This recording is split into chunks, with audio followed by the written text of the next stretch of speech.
शांति। सभी बड़ी आत्माएं निमित्त आत्माएं हैं। बाबा है, एक बात बोलते हैं अंतर्मुखी बनो, और एक स्लोगन भी है अपना कि अंतर्मुखी सदा सुखी। तो बहुत सारे भाई बहन आते थे सेंटर पे और कहते थे अंतर्मुखी पे क्लास भी कराते थे, सेशन भी कराते थे कि अंतर्मुखी का ये फ़ायदा है, वो फ़ायदा है, ये फ़ायदा है। पर मुझ आत्मा की पूछने की बड़ी आदत थी। शुरुआत में जिज्ञासा तो बहुत थी कि हर पॉइंट को समझूं, हर पॉइंट को गहराई से अनुभव करूं। तो बस हाथ ऊंचा कर लेता था और पूछता था, आपने अंतर्मुखी के फायदे तो सारे बताए, लेकिन ये अंतर्मुखी बने कैसे, यह विधि मुझे प्रैक्टिकल में चाहिए। तो उन्होंने बोला कि बस आप साइलेंस में रहना सीखो। मैंने बोला मैं एक एक महीना मौन में रह करके भी देख लिया, एक महीना तक बिल्कुल चुप रहा हूँ मैं, बात नहीं करी है, लेकिन जो आपने फ़ायदे बताए अंतर्मुखी की, सारी समस्याएं खत्म हो जाएंगे और अंदर से वो बहुत पावरफुल शक्ति का अनुभव होगा, मन स्थिर हो जाएगा। लेकिन मेरा तो कोई मन स्थिर हुआ नहीं, मन तो और भागता ही जा रहा है, दौड़ता ही जा रहा है। तो ये प्रैक्टिकल में कोई फ़ायदे जो आप बता रहे हो, मैंने कहा वो तो कुछ दिखते ही नहीं है। तो फिर वो गोल मोल जवाब मेरे पास आ जाते थे। तो जो गोल मोल जवाब आते थे तो अंदर से यह था कि अंतर्मुखी कोई फ़ायदे वाली चीज़ नहीं दिख रही है, प्रैक्टिकल में जो फ़ायदा दिखना चाहिए कि, क्योंकि मुझे लगता था कि कोई प्रैक्टिकल में फ़ायदा है तो फिर मुझे वो विधि में तुरंत कर लेता था, दिल एक्सेप्ट कर लेता था, मन मान जाता था। तो लेकिन बाबा ने फिर एक बार मुरली चलाई कि जो अंतर्मुखी है वही सुखी है, अंतर्मुखी में ही सारी शक्तियाँ निहित हैं। तो अंदर से समझ में आया कि बाबा को पूछा कि बाबा, अगर अंतर्मुखी में सारी शक्तियाँ निहित है तो बाबा तो गलत बोल नहीं सकता है। तो बाबा को ऐसे गहराई से काफ़ी समय से लगातार पूछता रहा कि बाबा फिर मुझे आप सच्ची अंतर्मुखता सिखाओ ताकि मैं आत्मा अंतर्मुखी बन सकूं। और तभी से शुरुआत होती है मेरी अंतर्मुखी अवस्था बनने की, सही अंतर्मुखी अवस्था बनने की। वह अंतर्मुखी अवस्था नहीं जो चुप हो जाए, साइलेंस में बैठ गए और मन का मौन हो गया तो साइलेंस है, विचार थम गए, सब प्रैक्टिकल में नहीं है कुछ भी, अंदर तक बातें नहीं उतरती है ना। तो अंतर्मुखी अगर अवस्था है तो फिर आपको सुख दुख से आप परे हो जाओगे। अंतर्मुखी अवस्था अगर आपके अंदर है तो निंदा ग्लानि आपको टच नहीं करेगी। यह है प्रैक्टिकल अवस्था कि कोई बात, किसी भी की कोई भी बात आपको चुभेगी नहीं।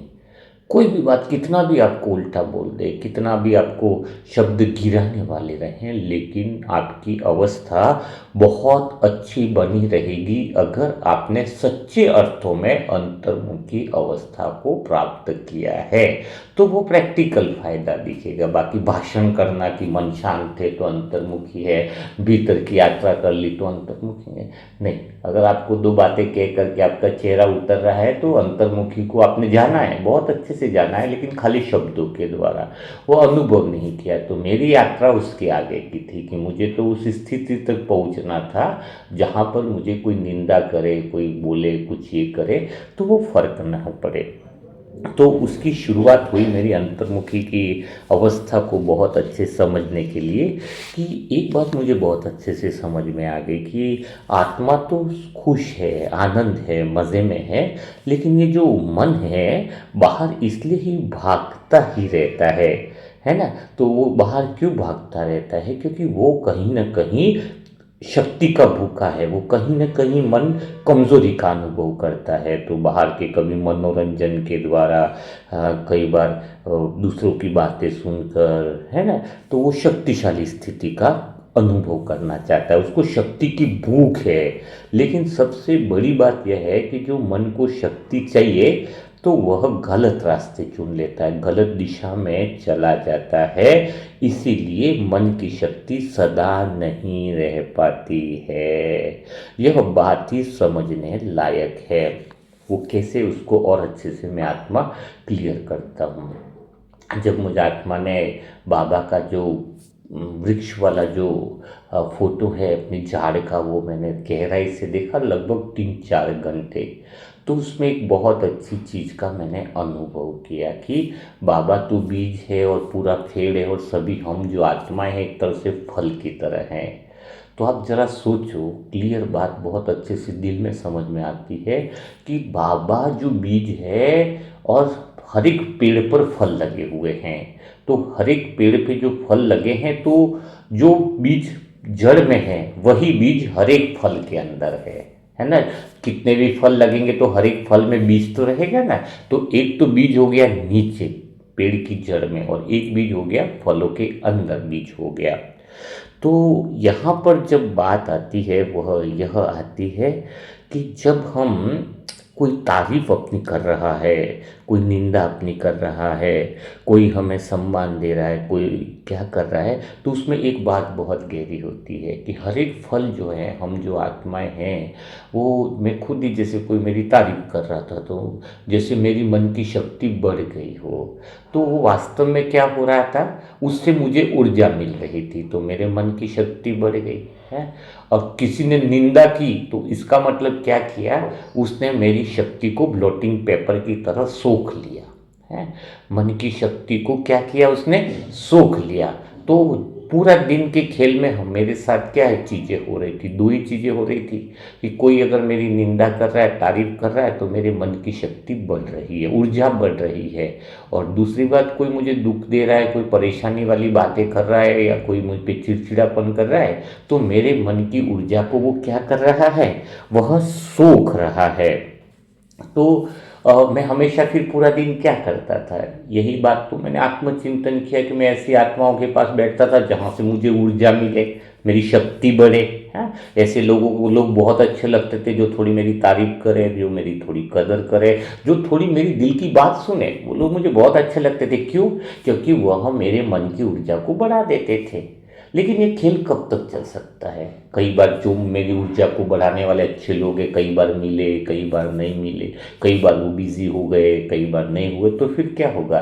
तब तो मेरे मन की ऊर्जा का जो मैं डिपेंड हूँ ना, निर्भर हो गया ना कि मेरे मन की शक्ति उससे ही बढ़ने वाली है। कई बार देखा होगा ना, जब मैं परेशान हूँ तो उन लोगों को फ़ोन लगाता था जो मेरी हाँ में हाँ मिला है, जो मेरी बात को एक्सेप्ट करें, जो मेरी बात को स्वीकार करें। चाहे गलती किसी की भी हो, मैंने फ़ोन लगाया है तो बस मेरी बोले कि हाँ तुम सही कह रहे हो, तुम ये कर रहे हो है। और जब तक मैं उनसे बात नहीं कर देता था तब तक मेरे को हल्कापन नहीं लगता था। तो इसका अर्थ क्या था कि मेरे मन की शक्ति उनके ऊपर डिपेंड थी, कि मेरे मन की ऊर्जा बढ़े तो उन लोगों पर डिपेंड थी। तो मुझे एक चीज़ समझ में आ गई अंदर से कि मेरे पूरा जो कंट्रोल है वह तो सारे बाहर के लोग कर रहे हैं। कोई मेरी ऊर्जा को बढ़ा रहा है, कोई मेरी ऊर्जा को ब्लॉटिंग पेपर की तरह सोख रहा है। लेकिन इस झाड़ के चित्र में मुझे एक बात बहुत अच्छे से कंसेप्ट क्लियर हो गया कि जो शक्ति बीज के अंदर है परमात्मा में, वही शक्ति तो मेरे भीतर में भी है। जो ऊर्जा मैं बाहर से चाहता हूँ कि लोग मुझे अच्छा बोले और मेरा मन अच्छा हो, और कोई लोग मेरी ऊर्जा को सोख रहे हैं, तो वो शक्ति तो मेरे भीतर में है, वो शक्ति तो मुझे अपने अंदर से लेनी है। तो जब वह शक्ति अगर मैं अंदर लूँ, अंदर से ही महसूस करूँ, जो बीज मेरे अंदर ही है, तो उसी को कहेंगे अंतर्मुखी सच्ची अवस्था। कि यह जान लेना कि सारी दुनिया जो है वह ऊर्जा का खेल है। दूसरों की बातें हमें कमज़ोर बनाती है, अंदर की पहचान हमें पावरफुल बना देती है। जो मैं अपनी शक्ति बाहर से खोजता रहा, वह तो मेरे अंदर ही भरी पड़ी है। यह बात मेरी शुरुआत थी अंतर्मुखी अवस्था के लिए, सशक्त कारण था मेरे अंदर जाने का कि अब मुझे किसी दूसरे की ऊर्जा को नहीं लेना है। क्योंकि एक फल दूसरे फल को देख रहा है, एक फल दूसरे फल की तारीफ कर रहा है, कोई निंदा कर रहा है, कोई सम्मान दे रहा है, तो सारा खेल तो ऊर्जाओं का ही है। और मैंने यह भी महसूस किया, एक लड़का था, उसकी गर्लफ्रेंड थी, पड़ोस में था, और बहुत इतना मज़े से रहता था, उसकी गर्लफ्रेंड ने उसको धोखा दे दिया। वो लगभग ये समझो कि 2-3 साल हो गए उससे चीज़ से निकलने में। तो कारण क्या था? ओनली ऊर्जा का खेल था। जब वो घर से उसको इतना प्रेम नहीं मिलता था, घर से तो उसकी ऊर्जा सोख ली जाती थी ना। जैसे हम किसी को डांटते हैं, किसी को बोलते हैं, तो उसकी शक्ति को हम छीन लेते हैं ब्लोटिंग पेपर की तरह। अब वो लड़की जो उससे प्यार कर रही थी, वो तो उसके लिए एनर्जी का सोर्स थी। वो प्यार भरी बातें, तुम अच्छे हो, तुम बढ़िया हो, ये हो, तो वो तो पूरी तरीके से डिपेंड हो गया था ना, क्योंकि मन तो हमेशा शक्तिशाली स्थिति का अनुभव करना चाहता है। तो उसका जो मन था वह तो उस लड़की पर डिपेंड था। वो बातें प्यार से तो उसको शक्ति मिलती थी मन से। अब वो अचानक उसकी लाइफ से चले जाना, तो वो कितना कमजोर पड़ गया होगा, हम महसूस कर सकते हैं ना।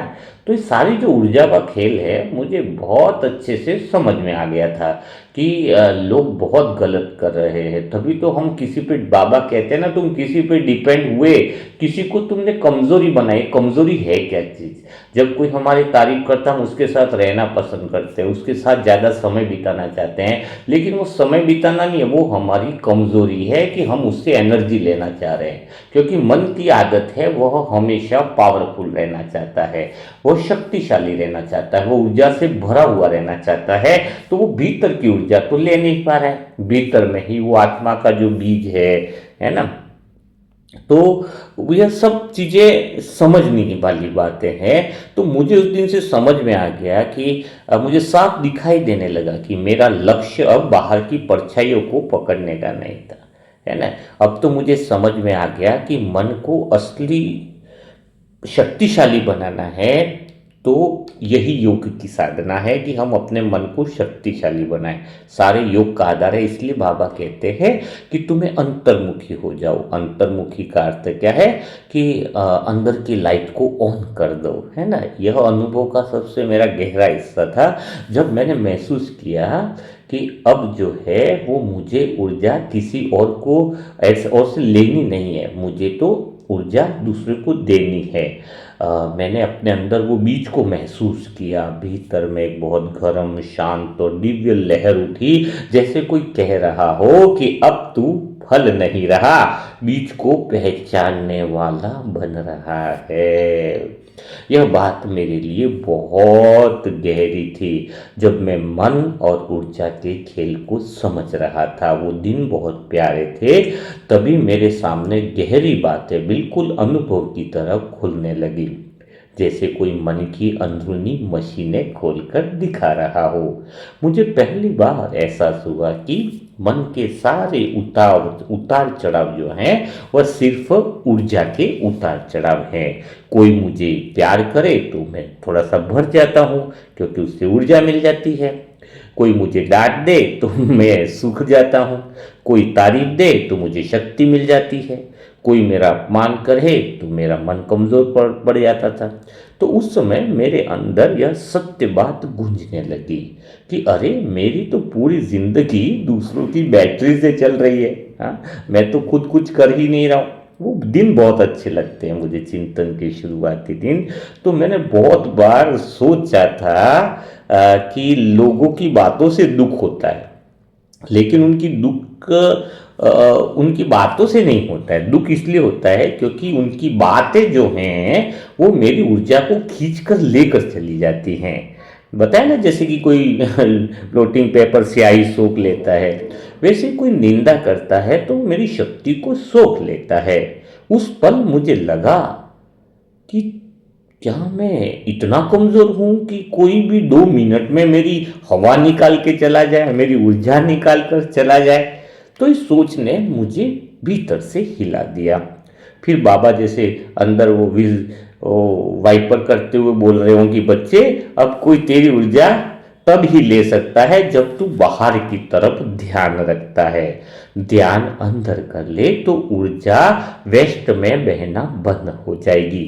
वही तो अंतर्मुखी अवस्था होती है। उसी वक्त अनुभव हुआ कि सारा खेल ज्ञान का नहीं है, सारा खेल तो अटेंशन का है। जहाँ ध्यान जाता है, वहाँ से ऊर्जा बहती है। फिर मुझे प्रेम और मोह का गहरा रहस्य बहुत अच्छे से समझ में आने लगा। जब कोई मुझे बहुत प्यार करता था तो मुझे लगता था कि वह मुझे शक्ति दे रहा है, पर असल में उसकी बातें, उसकी उपस्थिति, उसकी मुस्कान से मैं आत्मा ऊर्जा ले रही थी। और जब वही इंसान थोड़ा दूर हो जाता था तो मेरा मन गिर जाता था, कमजोरी आ जाती थी, थोड़ा खालीपन आ जाता था और थोड़ा सा टूटा हुआ महसूस करता था। इसलिए नहीं कि उसने मुझे धोखा दिया, बल्कि इसीलिए कि मैं उसकी ऊर्जा पर निर्भर हो गया था। तो ये कितना बड़ा सच है ये, है। आज ये देखकर मैं भीतर से कांप गया हूँ कि दुनिया में करोड़ों लोग इसलिए टूट जाते हैं, इसलिए डिप्रेशन में चले जाते हैं, क्योंकि उनकी ऊर्जा की पाइपलाइन किसी इंसान से जुड़ी होती है। और जब वह इंसान हट जाता है तो उनकी पूरी बैटरी डाउन हो जाती है। तो फिर मुझे ये दृश्य समझ में आता है। कई बार बीमार बच्चा भी होता है ना, उसको भी हर किसी को देना नहीं चाहिए, क्योंकि वो पहले से लो एनर्जी है। और जो सामने वाले दूसरे आते हैं उसको गले लगाते हैं, वो तो उस बच्चे से एनर्जी लेना चाहते हैं, है ना। तो और बच्चा कमज़ोर हो जाता है ना। तो इसीलिए हमें यह समझना होता है कि कहाँ से एनर्जी का फ्लो ले रहे हैं, कहाँ से बह रहे हैं। उसको समझना ही वास्तव में अंतर्मुखी अवस्था को समझना है। जैसे जैसे ये बातें ही मुझे समझ में आने लगी, तब से ही मेरा मन शांत होने लगा, बहुत अच्छा होने लगा। मुझे समझ में आ गया कि अब मुझे बार बार ऊर्जा चाहिए, तो इसका मतलब है कि मेरा कनेक्शन अभी अंदर नहीं है। अगर अंदर से कनेक्शन होता बीच से तो वो बहुत भरपूर ऊर्जा है ना। फिर मन बाहर भाग ही नहीं सकता, किसी की बात सुनना पसंद ही नहीं करता है। तो अब मुझे समझ में आया कि मेरा कनेक्शन भीतर में बढ़ाना चाहिए। यहीं से देखा जाए तो एक बड़ा सत्य भी खुला कि दुनिया की हर आत्मा, हर घर, हर रिश्ता, हर प्रेम जो है ना, वो एक ऊर्जा की तलाश में है। एक पेड़ पर जैसे क्या बोलते हैं, सारे फल होते हैं ना, एक दूसरे को देखते रहते हैं, कौन मीठा है, कौन कच्चा है, कौन कौन बड़ा है, कौन छोटा है, पर कोई भी यह नहीं देखता है कि बीज तो उसके अंदर है। हम भी तो शरीर और उसकी उपस्थिति कोई तो देखते हैं, वो बिजनेसमैन है, ये बहुत बड़ा है, समाज में रेपुटेड है, ये काला है, ये गोरा है, ये है, वो है। लेकिन हमें तो उसके बीज को देखना चाहिए, जो उसके अंदर वो शक्ति है, वो पावर है। तो जब ये बातें जो थी ना मेरे अंदर, तो सच बताऊं बिजली की तरह गिर गई। मैं भी तो उम्र भर दूसरों की फलों से ही ऊर्जा मांगता रहा था, जबकि वह बीज, वो ऊर्जा का सोर्स तो मेरे अंदर ही था। उस समय ऐसे लगा जैसे मन में ताजी हवा बह रही हो। एक हल्कापन था मेरे अंदर, एक स्पष्टता थी कि अब मुझे किसी की निंदा वंदना से फर्क नहीं पड़ने वाला है। क्योंकि मैंने समझ लिया था ना कि अगर कोई मुझे डांटता है तो असल में वह मुझसे शक्ति ले रहा है, क्योंकि वह खुद कमज़ोर है। क्योंकि कम जो व्यक्ति दूसरे को डांटता है ना, वास्तव में उसको अंदर से फीलिंग अच्छी आती है कि मैं बड़ा हूँ, मैं पावरफुल हूँ, तो थोड़ा उसको शक्ति का अनुभव होता है। लेकिन वास्तव में वह कमज़ोर है, तभी तो अपन से शक्ति लेना चाहता है। इस समझ ने मेरे मन से गुस्सा, दुख, चोट, अपेक्षा सब कुछ निकाल दिया। वो वास्तव में बहुत प्यारा पल था कि मैं बिल्कुल बदल गया था। अब मेरी आंखों में एक नया नजरिया आ गया था कि पूरी दुनिया तो ऊर्जा का खेल है, और मुझे खेलने वाला नहीं, ऊर्जा देने वाला बनना है। यही तो बहुत मेरा गहरा अनुभव था।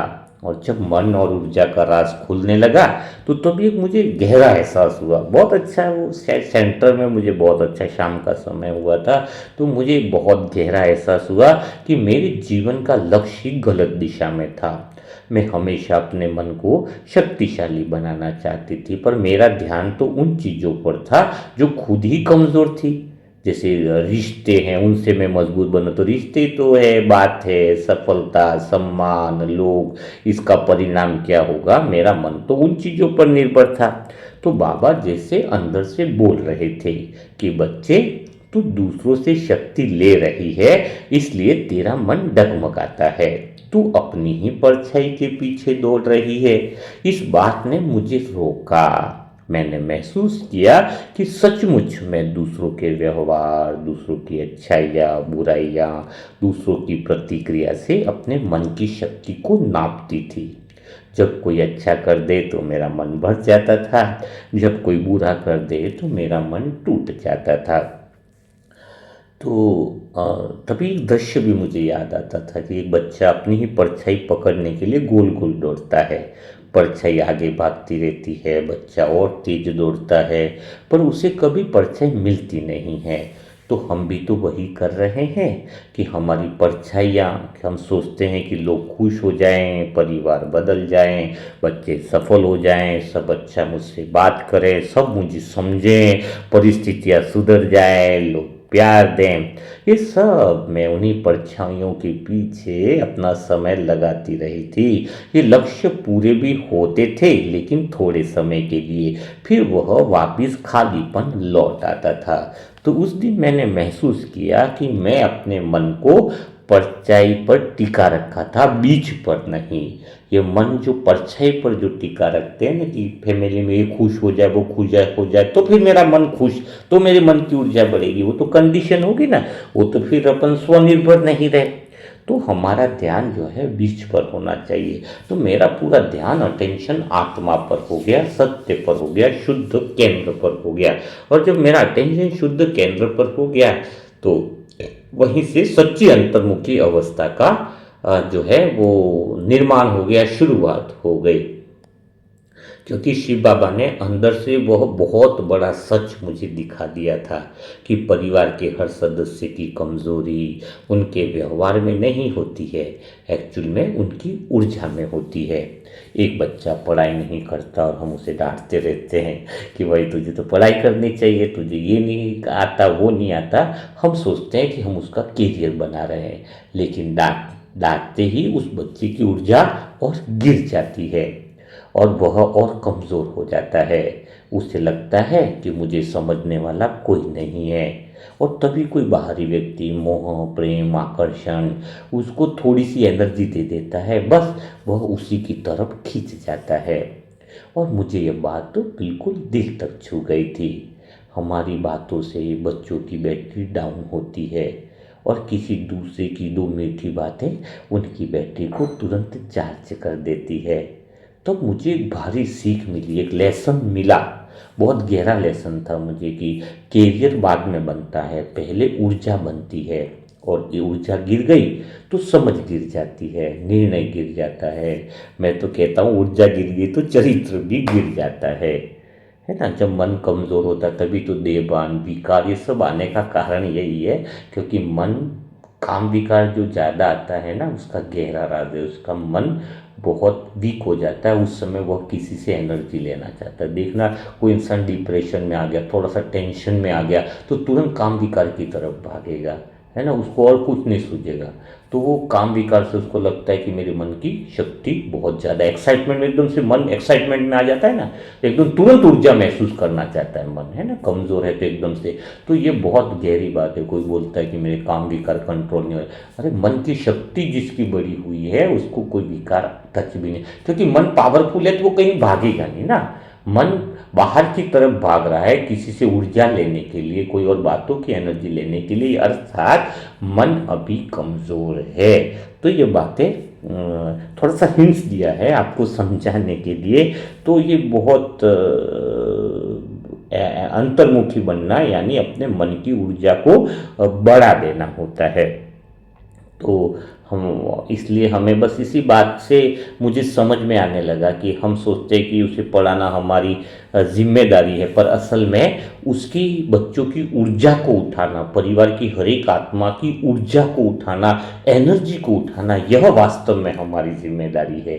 फिर चाहे वो 10वीं में फेल क्यों न हो, अगर आत्मा का स्तर उठ गया ना तो वो किसी भी उम्र में किसी भी काम में आकाश को छू सकती है वो आत्मा। कोई ज़रूरी थोड़ी है कि वो 10वीं में अच्छे मार्क्स ही ले, अच्छे मार्क्स ले, अंदर की मन की एनर्जी डूबी हुई है तो क्या काम आएगी। इस बात ने मेरे सारे पूरे पुराने विचार बदल दिए थे। फिर एक और अनुभव मुझे बहुत अच्छे से हुआ, मैंने उसको नोट भी किया था कि जब लोग चिड़चिड़े होते हैं ना तो कड़वे होते हैं और कहते हैं कठोर शब्द कि मैं समझती थी कि वे बुरे हैं, पर आज पहली बार यह बात मेरे दिल में उतरेगी कि वे बुरे नहीं हैं। जो हमें बुरा बोलते हैं, जो हमारी आलोचना करते हैं, जो हमारी गलतियां निकालते हैं, वह तो वास्तव में लो एनर्जी में है, कमज़ोर हैं, थोड़े से थके हुए हैं, भूखे हैं, ऊर्जा के लिए तरसे हुए हैं कि उनको ऊर्जा चाहिए। एक भूखी आत्मा कभी मीठे बोल नहीं बोल सकती। यहाँ भूखी आत्मा का मतलब है भूखा मन, जो शक्ति को पाने के लिए भाग रहा है। भिखारी मन जो है वह भला मीठे बोल कैसे बोल सकता है। भूखी भूखी आत्मा मानो कभी शांत नहीं रह सकती, कभी सही निर्णय नहीं ले सकती। तो उस दिन मैंने खुद को भी पहली बार माफ कर दिया, क्योंकि जब मैं चिड़चिड़ी होती थी तो मैं बुरी नहीं थी, मैं बस लो एनर्जी में थी। कई बार मेरे से भी गलत शब्द निकले ना, मैंने भी उल्टा बोला, कई बार मैंने किसी का दिल दुखाया, तो मैं अपने आप को माफ़ नहीं कर पा रही थी कि मैंने ऐसा क्यों बोला। लेकिन मुझे समझ में आया कि ये मेरी गलती नहीं थी, मेरे मन की एनर्जी का खेल था। उस समय मेरा मन बहुत लो एनर्जी में था, इसलिए ऐसे बोल निकल गए। तो फिर बाबा का एक गहरा संदेश मुझे समझ में आया कि दूसरों को चीज़ें देखकर आप उनका एनर्जी लेवल नहीं बढ़ा सकते। ये बहुत गलत फहमी है कि परिवार में कुछ अपन सामान दे देंगे तो अच्छा हो जाएगा, मोबाइल दे देंगे, पैसे दे देंगे, या फिर भोजन दे देंगे। कई लोगों को ख्याल आता है मैं गरीबों की मदद करूँ, बहुत सारा भोजन दे दूँ, सुविधा दे दूँ, तो कुछ देर तक खुशी मिलेगी, पर यह खालीपन जो है वो भीतर में लौट आएगा। तो उस समय मुझे एहसास हुआ कि मैं लोगों को देखकर खुश करना चाहती थी, पर मैं उनकी आत्मा तक पहुंची नहीं थी। मैं फल की छाल को छू रही थी, पर बीज को नहीं छू पा रही थी।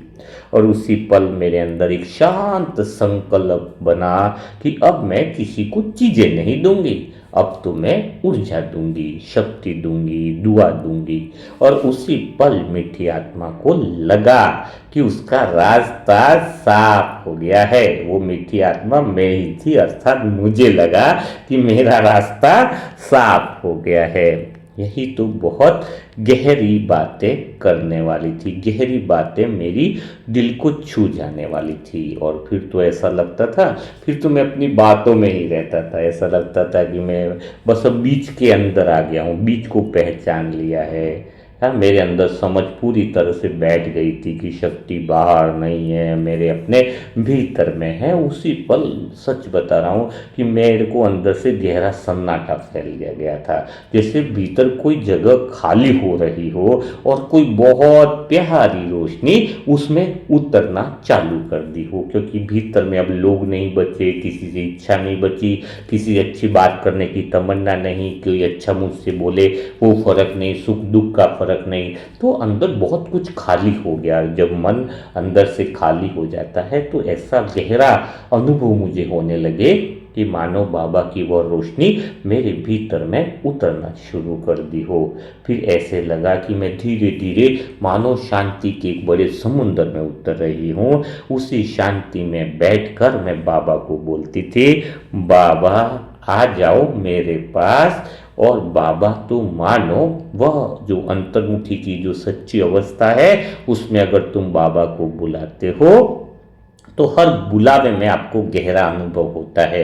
यह शब्दों से नहीं, लेकिन मैं दिल की बात बता रहा हूँ। जैसे जैसे मैं बाबा को बीज रूप अवस्था में रह करके बुलाता था, मानो परम धाम की स्थिति रहती थी कि जैसे ही बोलता था कि मेरे बाबा आ जाओ, तो जैसे मन की सारी दौड़ अचानक से रुक जाती थी। जैसे और मैं बाबा को प्यार से बुलाता था, मेरे बाबा आ जाओ, प्यारे बाबा, बस तुम ही मेरे सोर्स हो, तुम ही मुझे ऊर्जा की वह स्थिति हो जहाँ पर मैं आत्मा रहना चाहती हूँ। ऐसी प्यार भरी बात करने से ही अंदर एक गरम सी मिठास उड़ जाती थी, जैसे कोई प्यारा सा मेरा दोस्त आ गया हो। फिर जैसे जैसे और प्यार से मैं बाबा के अंदर करीब आ रहा हूँ, भीतर से अंतर्मुखी हो रहा हूँ।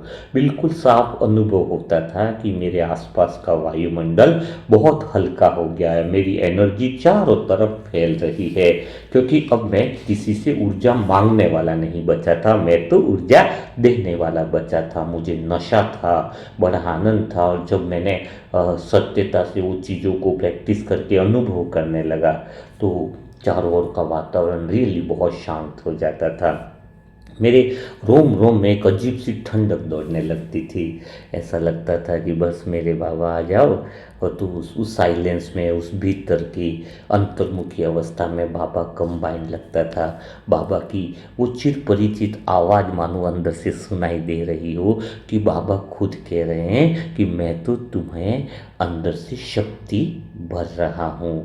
जैसे उन्हें पहले से पता हो कि आज मैं अपने अंदर की शक्ति को पहचानने वाली आत्मा बन गई हूँ। और बाबा से बात तो हो रही है, लेकिन उस नशे के साथ बात हो रही है कि बाबा मैंने तुम्हें पहचान लिया, बाबा मैंने अपने अंदर की उस बीज को, उस शक्ति को भी मैंने पहचान लिया है। मानो बाबा कह रहे हैं कि मैं तुम्हें अब और अंदर की शक्ति का गहराई से अनुभव करा रहा हूँ। ऐसा लगता था अमृत वेला में, जब सच्ची अंतर्मुखता आ गई कि मैं ऊर्जा देने वाली बन गई, पूरे संकल्प ये हो गए, एक सूक्ष्म इच्छा जब मेरी नहीं बची किसी से कुछ लेने की, तो ऐसा लगता था कि बाबा खुद मेरी आंखों में दृष्टि दे रहे हों, और बाबा की वह प्यार भरी दृष्टि, उस सत्य के केंद्र वाली दृष्टि जो रहती है, जो सच्ची अंतर्मुखी अवस्था मैंने अनुभव की, तो मेरी सारी बेचैनी समाप्त हो गई। मेरे अंदर एक गहरी असीम शांति उतरने लगी। मुझे लगा कि मेरे भीतर की रोशनी अब 1000 गुना बढ़ गई है। मेरे भीतर में जो ऊर्जा है, जो एनर्जी है, मेरे देने के भाव से कि मुझे ऊर्जा देने वाली हूँ मैं, तो उस भाव से ही मेरी रोशनी जो बहुत ज़्यादा इतनी पावरफुल बढ़ती गई, जैसे कई बार तो योग में अनुभव होने लगा कि जैसे शरीर गायब भी हो गया है, सिर्फ शांति बचा हो, सिर्फ प्रकाश बचा हो। और कई बार मुझे जीवन में ऐसा गहरा महसूस हुआ, अनुभव हुआ कि मैं बाप समान शांति का एक सोर्स हूँ, और मेरे अंदर से वो असीम शांति फूट रही है। क्योंकि जब हम कमेंट्री करते हैं वो तो खाली ऊपर की बात होगी, हमसे किरणें निकल रही हैं, ये हो रहा है, वो हो रहा है। जब आपके बाहर से तो आपको लोगों की बातों का फर्क पड़ रहा है, बाहर से आप ऊर्जा लेना चाह रहे हो, किसी की प्रशंसा सुनना चाह रहे हो, तो भला आपसे शांति की किरणें कैसे निकलेंगी, है ना। ये बात बहुत अच्छे से समझ में मुझे तो आ गई थी कि मैं जब अंदर से वो उसी अवस्था में आ गया था, सच्ची अंतर्मुखी अवस्था में, कि मैं तो ऊर्जा देने वाला हूँ।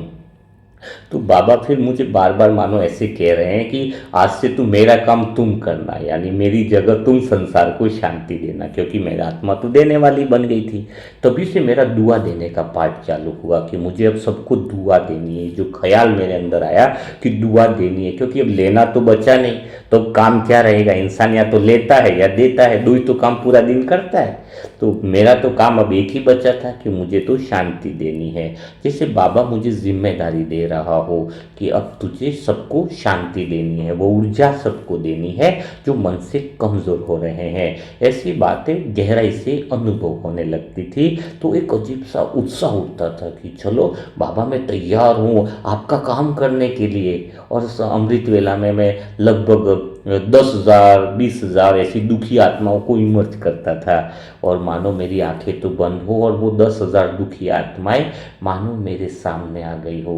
मैं उनके चेहरे को देखता था, जो ऊर्जा लेना चाहती है, जो थकी हुई हैं, जो टूटी हुई हैं, जो बुझी हुई हैं, तो उन्हें देखकर मेरे अंदर वो दया भाव, वो करुणा उमड़ जाती थी। और ठीक उसी पल मेरी मानो आंखों से, दृष्टि से, वह बीज से वो असीम शांति की किरणें उनकी ओर बहने लगती थी। और जैसे ही वो किरणें मेरी आंखों से, मेरे भीतर से वो दृष्टि बाहर निकलती, तो ऐसा लगता था कि उनकी कई सालों पुरानी जो बेचैनी है वो उनको शांत कर रही हो।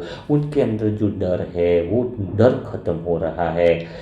उनके ये पावर पावरफुल शक्ति की और इस एनर्जी की किरणों से मैं महसूस करता था कि उनका दर्द बहुत हल्का हो गया है, उनके मन में रोशनी भरने लगी है।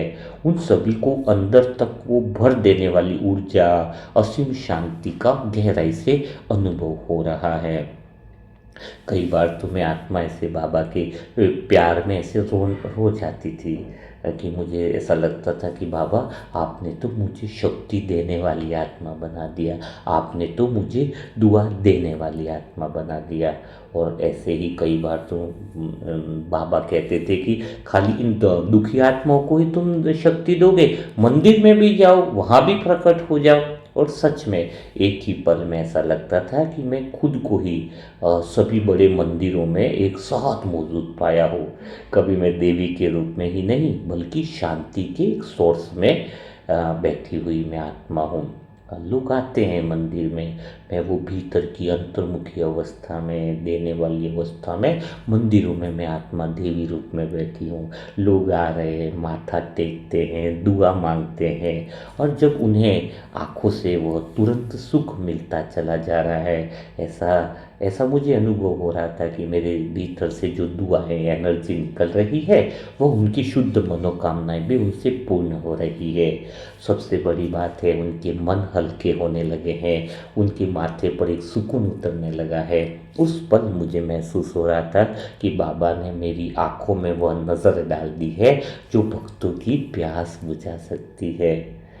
तो ये बहुत मेरे अंदर बहुत ये, और अंदर से एक भाव आता था कि ये ज्ञान जो है ना, वो सबको मिलना चाहिए। सभी सच्ची अंतर्मुखी अवस्था का अर्थ समझे ये, और सबको दुआ देने का काम दिया जाए। तभी से तो ये ऐसे ग्रुप चालू हुए ना, ये मेरी भीतर की इच्छा थी कि दुआ देने का काम चालू होना चाहिए। क्योंकि मानो टीचर भी मेरा हाथ थाम कर मुझे मार्ग दिखा रहा है और कह रहा है कि एनर्जी तो सबको दे दी, लेकिन अभी क्या करना है, वो ज्ञान का धनुष, ज्ञान के तीर भी हमें चलाने हैं। तो बस अंतर्मुखी की वो प्रत्यंचा मानो छूते ही पूरा वायुमंडल अब इस ज्ञान की धुन से गूंज उठा हो, जैसे ब्रह्मांड ने भी मुझे पहचान लिया हो कि मैं ज्ञान देने वाला, मैं ऊर्जा देने वाली आत्मा हूँ।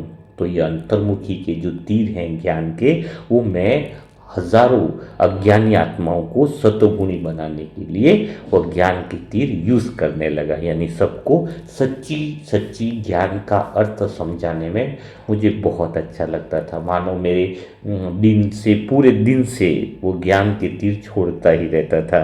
वो तीर ऐसे थे कि जैसे सभी आत्माओं को, जो ज्ञानी आत्मा है, साधु संत है, विद्वान है, धर्मशास्त्री है, मानो ऐसा लगता था कि मेरे अंदर से वो ज्ञान की ऊर्जा निकल रही है और वो ज्ञान की रोशनी से अंदर से झकझोर उठे हैं।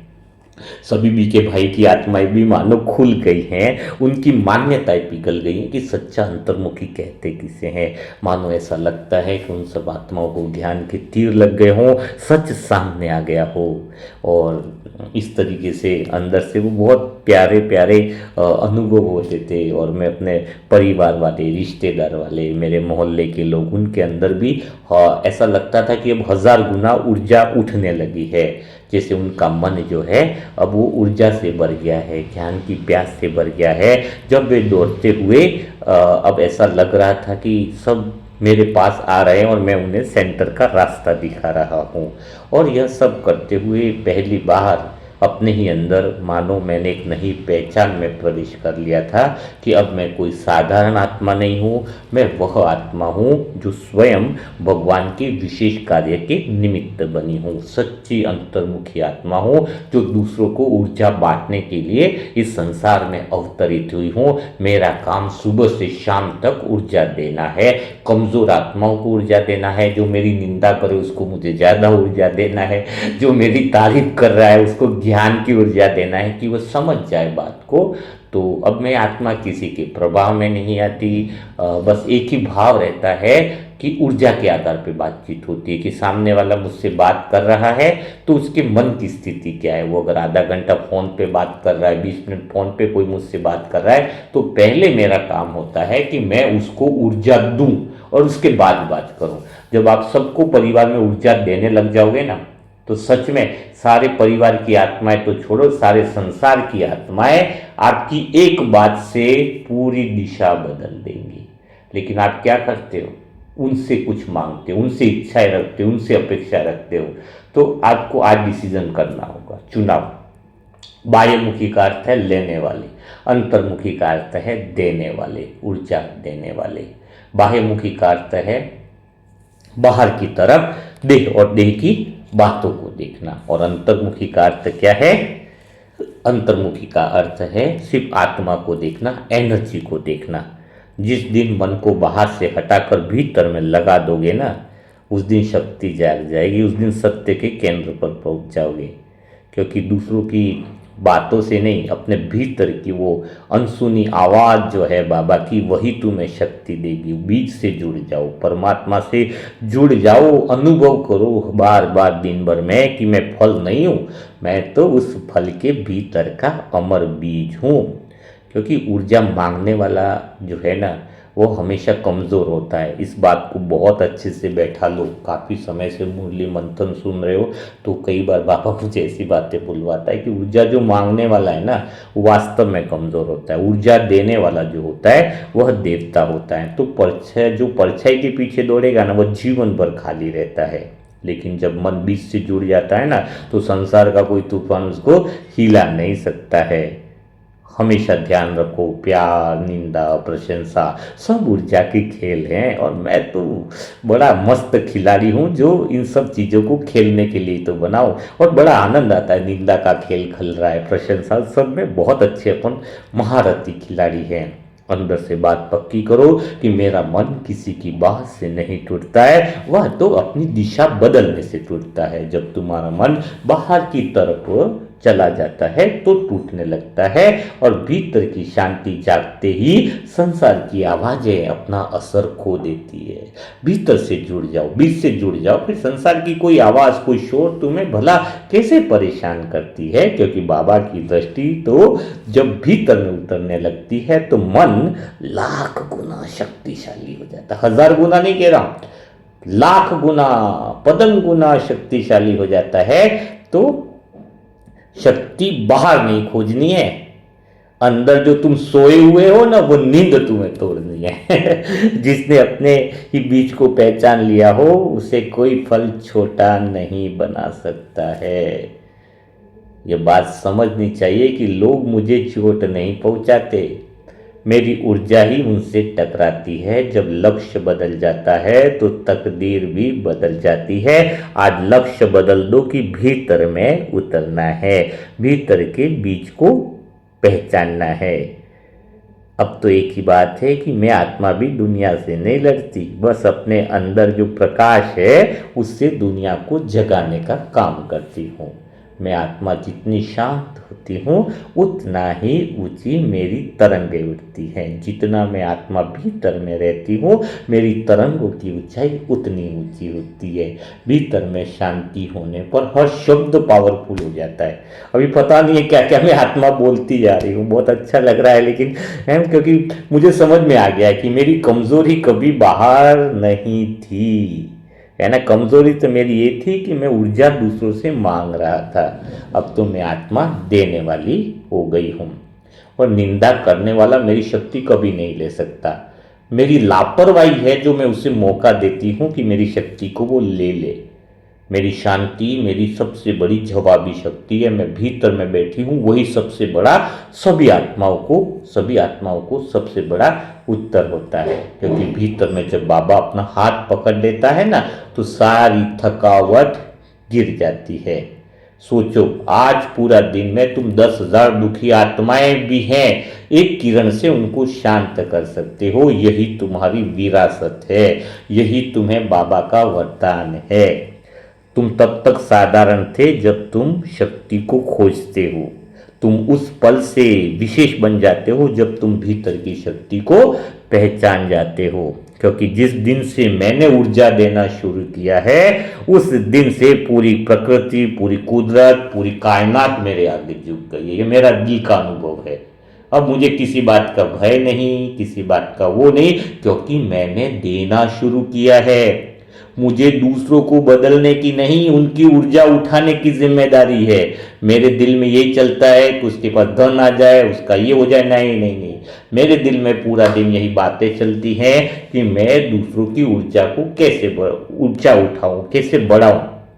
तो यह बात शुरुआत होगी, परिवार की शांति अपने मन के केंद्र से शुरू होगी। इस बात को हमेशा ध्यान रखो, क्योंकि मेरा हर विचार जो है वो किसी भी आत्मा की नींद खोल सकता है। आज न जाने वीडियो सुन रहे तो न जाने कितनी आत्माओं की नींद खुल गई होगी, क्योंकि अब परछाई पकड़ने की जिद छोड़ दो। लक्ष्य तुम्हें मिल गया है, भीतर में अंदर की तरफ बढ़ने का। यह ज्ञान का तीर शायद कई सोई आत्माओं को जगा दे, अंतर्मुखी बना दे कि मैं साधारण नहीं हूं, मैं वह आत्मा हूं जिसे बाबा अपना काम सौंपने के लिए आए हैं। कितना अच्छा रहता है, बहुत प्यारा। तो अंतर्मुखी में बहुत सारी शक्तियां बाहर निकलती है। कई आत्मा वो बुक प्रकाशन में बोलती है कि मैं तो लेखक तो हूं नहीं, कैसे ये सब कुछ होगा। अरे आपका जो अनुभव है वो तो मेरा भी है।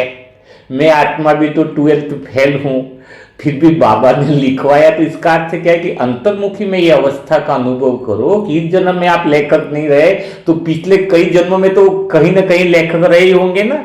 वो अनुभव बाहर आएगा। तो इस जन्म को देखना यानी तो देह को देखना है। अंदर से आप ही वो आत्माएं जिन्होंने शास्त्र रचे हैं। द्वापर युग से बड़े बड़े ग्रंथ लिखने वाले आप ही आत्मा हो, जो द्वापर युग से विशेष पूजा के निमित्त बने, जो वो बने हैं। तो आपके अंदर तो वो अभी एक आत्मा पता है ना, 4 साल की लड़की है, वो 5-7 साल की है, उसको एरोप्लेन चलाना आता है। क्या उसने अभी एरोप्लेन चलाना सीखा? नहीं, उसको भीतर में कई बार वो पिछले जन्म के संस्कार और अनुभव रहते हैं, तो वो उससे बाहर आ जाते हैं। कई बार कोई समस्या आती है, आप समाधान इसलिए नहीं कर पाते हो कि मैं तो उसके बारे में जानता ही नहीं हूं। अरे क्या पता आप किसी जन्म में राष्ट्रपति भी रहे हो, क्या पता किसी जन्म में साइंटिस्ट भी रहे हो, क्या पता किसी। अच्छा, एक बहुत अच्छी बात है, मैंने कंप्यूटर कभी सीखा नहीं, कभी कुछ नहीं। और बहुत सारी बातें बाबा ने मुझे अभी सिखाई थी वो, क्योंकि मैं भीतर की शक्ति में उतरता हूं। तो पहले यह देखो कि मुझे आता है, नहीं आता है मत बोलो। मैंने कभी जीवन में 4 व्हीलर नहीं चलाई थी, और जैसे पहली बार बैठा मैंने एक ही संकल्प लिया कि मुझे आता है, क्योंकि देखूं तो सही, कहीं ना कहीं किसी अनुभव में वो चीजें होंगी। और पहली बार मैं बहुत अच्छे से चला ली। तो ये मुझ आत्मा का निजी अनुभव है कि मुझे ये नहीं आता, मैं वो नहीं हूं। ये शब्दों को छोड़ो, ये सब चीजें तुम्हारी शक्तियों को गिराती है। तो आप सभी वो लेखक आत्मा हो, आप महान आत्मा हो। आपने एक किताब नहीं, आपने महान ग्रंथ लिखे हैं। बस वो बातें अभी आपके सामने वापस बाबा दिला रहा है, ताकि आप उन बातों से तुम्हारे अंदर की शक्ति जग सके, तुम्हारे भीतर में वो चीजें जाग सके, जिससे तुम विश्व कल्याण के निमित्त बन सको। क्योंकि अभी गली मोहल्ले में तो कितने आत्मा को हम समझा सकते हैं, 2, 5, 10, लेकिन बुक जो लोग पढ़ेंगे उससे तो हजारों आत्मा होंगी। तो आपके द्वारा कितनी सेवाएं होने वाली है। तो ऐसा श्रेष्ठ भाग्य बनाने का जो अवसर है, उसको अपने देहभान या झूठे अहंकार के केंद्र पर मत रख करके खुद के अंदर की बात को समझो, तो भाग्यशाली बनोगे। वरना तो बाकी तो कई सारी आत्माएं जो भाग्य बना ही रही है। बस ये बात इसलिए कहीं कि कहीं आप अपना अवसर गंवा न दो। ठीक है, तो आज का मुरली मंथन कैसा लगा, कैसा अनुभव हुआ आपको? अंतर्मुखी बनने की जो अवस्था थी, कि आपको समझ में आई? क्योंकि मुझ आत्मा का जो अंतर्मुखी रहना या भीतर की केंद्र से जुड़े रहने की जो बाबा कहता है कि बाहर रहते हुए भी भीतर से जुड़े रहो, अगर ये बात सच्चे से समझ में आ जाए तो आप बाहर कितने भी काम करोगे, आपको भीतर से आपको कोई नहीं हटा पाएगा। क्योंकि आपको पता है कि ऊर्जा का सोर्स तो मैं ही हूं, मुझे बाहर से ऊर्जा नहीं लेनी है। जानकी दादी यही तो थी कि 90% अंदर रहती थी, 10% बाहर रहती थी। इसका अर्थ क्या है कि वो किसी की बात से इच्छा नहीं करती, किसी की निंदा, किसी की अपेक्षा। उसकी दादी जी की जो एनर्जी थी वो अंदर से थी, भीतर से थी। तो आपको भी शायद ये बातें समझ में अगर आई हो तो कमेंट बॉक्स में ज़रूर लिखिएगा, ताकि मुझे भी पता चले कि आपको ये बातें समझ में आ रही है। क्योंकि मैं आत्मा तो कोई ज़्यादा कुछ ऐसा वैसा नहीं बताती, मुझे तो जो अनुभव हुआ है, मैंने जो सीखा है और जो मुझे प्रैक्टिकल में मिला है, वही बातें एक शब्दों में पिरोकर आप तक पहुंचाई जाती हैं। तो कमेंट बॉक्स में लिखिएगा, और दुआओं के सेशन में ज़रूर शामिल हो, क्योंकि दुआएं तो वही दे सकती है आत्माएं जो देने वाली की लिस्ट में शामिल होती है। तो तो जो देने वाली की लिस्ट में शामिल होनी चाहती हैं उसके लिए व्हाट्सअप नंबर है 7202921969। इस पर ओम शांति लिखें और सेंटर और नाम का एड्रेस लिखें, क्योंकि जो आत्मा एक दिन दुआ देती है एक दिन नहीं देती है वो देने वाली की लिस्ट में नहीं है, वो तो मांगने वाली की लिस्ट में है। अगर आप डेली दुआएं दे रहे हो, डेली सबको दुआएं दे रहे हो, यानी आप ऊंचे पद के अधिकारी हो, है ना। क्योंकि जो जो भरपूर है वो तो निरंतर देगा, जो खाली होगा कौन दुआ नहीं देता है, 2 दिन दुआ देगा वीडियो पे, 2 दिन नहीं देगा, कौन नहीं देगा। जो भिखारी होगा जिसको खुद ही दुआओं की जरूरत है वो भला दूसरे को क्या दुआ देगा, है ना। तो अंदर से वो भीतर में नहीं हो, भीतर के केंद्र में आप रहोगे तो आपकी ऊर्जा बढ़ेगी। तो ये सारी बातें स्वचिंतन की है। तो कल फिर हम मुलाकात करेंगे ऐसे ही मुरली मंथन से। अच्छा, ये आज का मुरली मंथन का पॉइंट है वरदान का, क्योंकि बाबा ने आज जो वरदान बोला है ना वो अंतर्मुखी अवस्था का बोला है, इसीलिए आपको अंतर्मुखी पे किया गया है, जिससे आपको बात की गहराई में जाओ। तो आज का मुरली का वरदान क्या है कि अनुभव की गुहता की प्रयोगशाला में रह नई रिसर्च करने वाले अंतर्मुखी भव, है ना। तो ये आज हमने बहुत अच्छे से रिसर्च भी करी है और बहुत अच्छे से बात को समझा भी है, ताकि हम सच्ची रीति में अंतर्मुखी बन सके। तो कल मुलाकात करेंगे, तब तक के लिए ओम शांति, ओम शांति, ओम शांति।